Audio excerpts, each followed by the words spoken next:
ভারপ্রাপ্ত অধ্যক্ষের পদত্যাগ ও কলেজ সংস্কারের নানা দাবিতে উত্তর হাই স্কুল অ্যান্ড কলেজের সামনে বিক্ষোভ করেছেন শিক্ষার্থী ও অভিভাবকরা। দুপুর 1টার দিকে কলেজের মূল ফটকের সামনে প্ল্যাকার্ড হাতে নিয়ে জড়ো হন তারা। এ সময় তারা অভিযোগ করেন, বিগত সময়ে অবৈধভাবে শিক্ষক নিয়োগ, পদোন্নতিতে অনিয়ম, কলেজের তহবিল সহ নানা অনিয়ম দুর্নীতির অভিযোগ রয়েছে বর্তমান প্রশাসনের বিরুদ্ধে। এমনকি কর্মচারীদের বেতন পরিশোধ না করে বরখাস্তের নজিরও রয়েছে।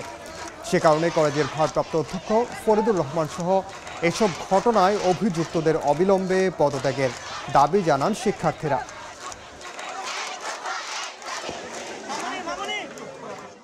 গত 10 বছর যাবৎ এইখানকার যারা ফরিদার আনোয়ার যিনি আছেন, পুরো প্রতিষ্ঠানটাকে ধ্বংস করে দিচ্ছে বলা যায়।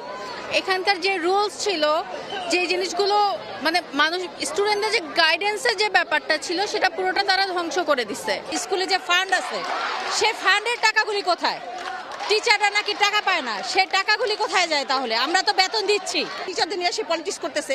তারপর আবার স্কুলের ক্লাসের মধ্যে আপনারা টিচাররা এসে বলতেছে যে আমার সাবজেক্টে যদি পড়ো তাহলে সেটা পাস করবা, আর যদি আমার সাবজেক্টে না পড়ো তাহলে তোমরা ফেল ধরে নাও।